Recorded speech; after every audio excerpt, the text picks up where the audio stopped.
Hey everybody, JD here, and have you ever gone down the rabbit hole trying to figure out how to catch kokanee salmon? You get on the internet and you start reading and watching and your mind is blown by all the crazy stuff out there. But we're gonna throw that all out, and I'm gonna simplify things right here, right now for you so you can go out and catch kokanee on a consistent basis without all that crazy noise in your head. So stay tuned, I'm gonna show you how to do it right now.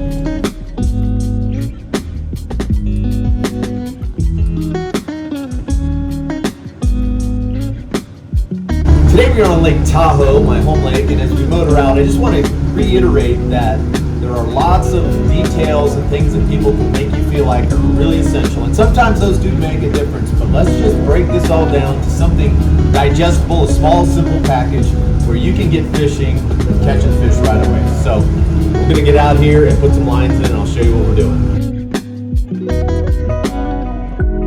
All right, so we're out here on the grounds now, and step one is to figure out where you find kokanee. Now you need to know a little about these fish. They are pelagic, which means they're open water roamers, but they do like to orient themselves over some sort of structure. Now that can be at a big reservoir, a big dam, big humps, peninsulas, points, and they're not going to necessarily be right on the bottom on these things. They'll be suspended up above them, although there are times when kokanee really hug the bottom. It's typically later in the season. Let's not dive too deep into that because we're trying to keep it simple. Here's a classic kokanee looking hotspot. You can see this peninsula sticks way out, and it's, you know, roughly 80 feet deep, but it's kind of drops off into the abyss on either side.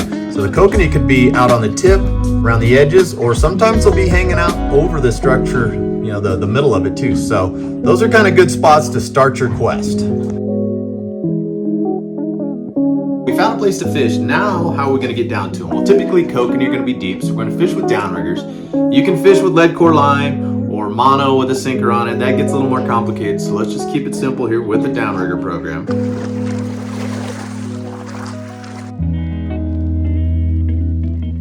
So if you had to use one lure for the rest of your day's kokanee fishing, I think I would pick the old classic wedding ring spinner. Now this is not a true wedding ring Mack's lure brand, this is a home build, but concept's the same. Double hooks, some beads, you got your little sparkly wedding ring there, and a spinner.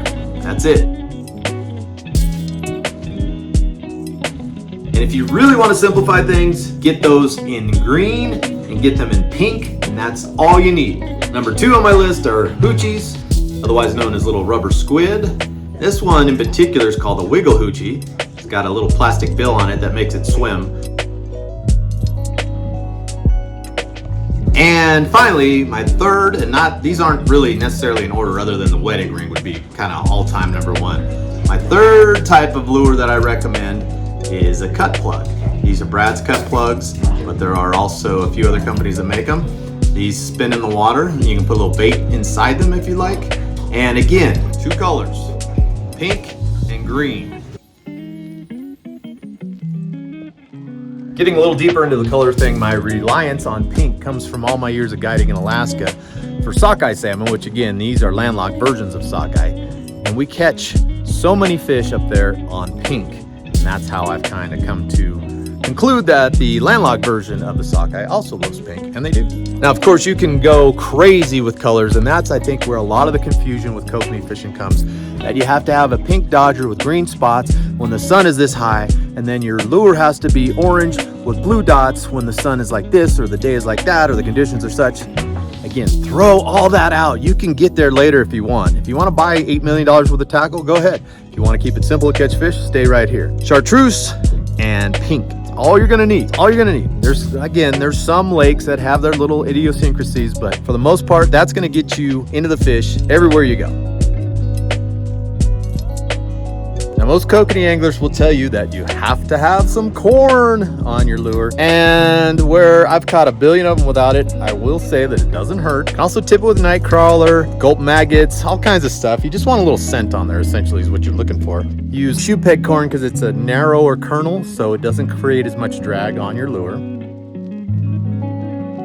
And when you're starting out, I beg you, just use plain white corn. That's all you need. Don't get caught up in the dyes and the colors and the flavoring and all that stuff. Forget about that. Just use the basic white corn. That'll never let you down. And as you get more and more experience and more comfortable and more confidence in kokanee fishing, you can start adding dyes and colors and flavors and all that. Again, I like to keep it simple. Sometimes I'll add a little Procure, Anise Plus, or their carp spit to it. But that's it. I don't dye my corn. I don't do any of that because I'm trying to get rid of all these crazy variables. I want it simple. I want to know what's working, and I want to know what I can repeat very easily. So if you're running a 2-hook rig like this, I like to put it on the hook closest to the lure, skin it through the head, so you have as little drag as you can. A lot of people glom a bunch of corn on there, but that can affect the action of the lure, which you don't want.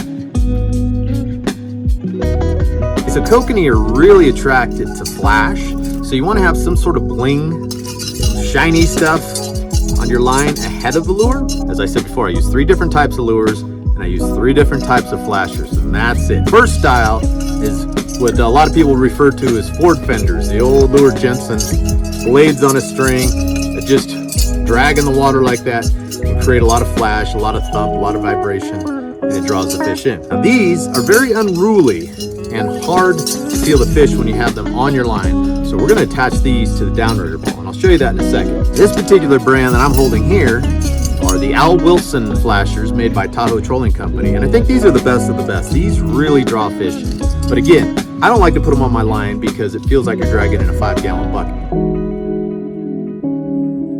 Second type of flasher I like to use, and these will go on the line, Pro Trolls, and they just rotate like this. Nice and slow, throw a little flash out, a little vibration. These actually have a little light in them, so when it's dark, they throw a little color out too. That's number 2. Finally, number 3, these are little Hellraiser Dodgers, and these are cool. You can adjust them to do 3 different actions. So one of these is roll, like this. One is cut, which is more of a trout kind of thing, and the other one's a dodge, which is back and forth. I kind of like the dodge mostly because that gives me a little bit of action to my lure behind it. So this is really probably my all-time favorite, followed by this, and then I'll have the big Al Wilson or the Ford fenders on the ball. There's been lots and lots written about leader length for kokanee, and again, every lake has its little thing, but in general, hey, I'm talking here. I usually go 2 feet on something like a wedding ring spinner, and then if I'm using the wiggle squid or the little cut plug, I'll go 12 to 14 inches is about all I do. When you're using a dodger like this that kicks side to side, that can give extra action to your lure. And so when you're using one of those, you don't want to let your leader run too long because then you kill the action of that kick. So in that case, a simple thing that an old timer taught me 100 years ago was go 2.5 times the length of your dodger for the length of your leader. If you're using something like a little squid that you want some kick side to side from that dodger on. Now another thing to consider is how far back we're going to set our lines behind the ball. It's pretty simple when we're using the flasher on the ball. We're going to keep that really close. But if you're not using a flasher on the ball, then go back a little further. Kokanee aren't that ball shy, but the further you can get that thing away from your weight, probably the better. Typically, if I'm not using flashers on the ball, I'll go back 30 or 40 feet, about max. The caveat to that is if it's real tight quarters or the fish are in real small areas, you might have to shorten that up so you can make those tight turns without getting everything tangled. Okay, so as you can see here, got my downrigger weight on the back. I've attached my flashers. So set that in the water and those flashers are kicking right behind it. Now the trick is we're gonna put a stacker clip on the line right up here and get our offering as close to those flashers as we can. For kokanee fishing, I love these little Scotty power clips. They're real easy to use. You just one-hand operation, squeeze it, put the line in there, and away you go. And then I've got it attached to a stacker clip right here. I'm gonna clip that onto my line just above the ball. You can see the flashers right there. And our line's gonna clip into there. But so not to lose that effect of the flasher, we gotta keep our offering close to it. So I run it just a couple feet behind the flasher, like this. By having the lure and the dodger real close to the flashers, which again are attached to the ball, any fish that's drawn to that will easily find the lure and the hook behind it. Okay, so now we have the flasher attached to the ball, our line attached to the clip, we're gonna drop the downrigger down. Now the thing to remember here is drop it slow. If you drop it too fast, the ball will go down, the flashers will be flailing around, and they'll catch up to your lure and your dodger and create a horrible mess. Ask me how I know. We're just gonna lower this thing down nice and easy.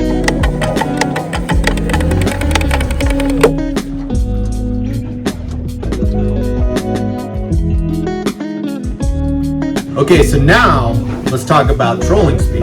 You have all these kokanee guys that are really, really into it, and they swear they've got a number. You know, it's if you're not going 1.2798 miles an hour, you're not going to catch fish. Forget all about that for now. If you want to dial that in later, go ahead. The hard thing about trolling speed is that every lure has an optimum speed that it goes. Same with your flashers and your dodgers. It's not like you can just say go 1.7 miles an hour and you'll catch fish every time. So you got to just kind of play it by feel, and that's what I do. I put my stuff in the water, take a look at it. If it looks like it's swimming right and fishing, that's the speed I'm going. So I don't really pay that much attention to the actual number. Generally speaking, however, under 2 miles an hour is kind of the kokanee zone in most cases. Of course, the idea here when trolling with downriggers is cinch your line down once you're down to depth, tight as you can to that ball, so that when a fish bites, which typically looks like this, it pops off the clip.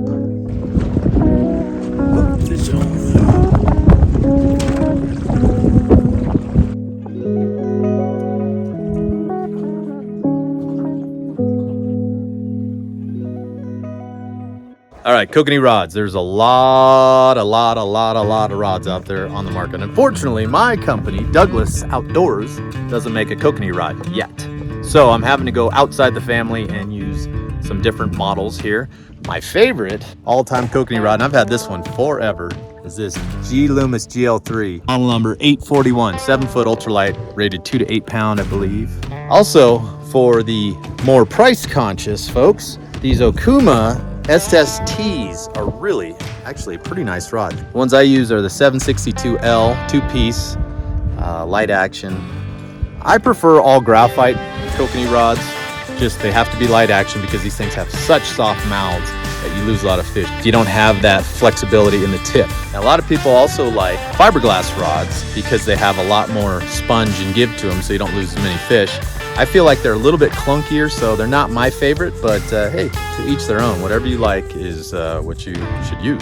Reels don't have to be fancy. I'm using these Okuma little line counters, and they work fine. And then I load them up with 10-pound braid, and then on the end, which is down in the water, I run a top shot of about 30 feet of 8-pound fluorocarbon. If you're interested in any of the tackle that I listed here, I'll put some links down below in the description.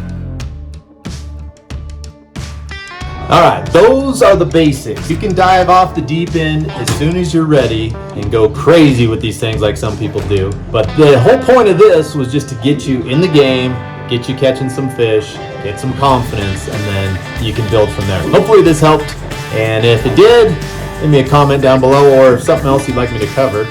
Thanks for tuning in, and we will catch you next time. Oh, fish on!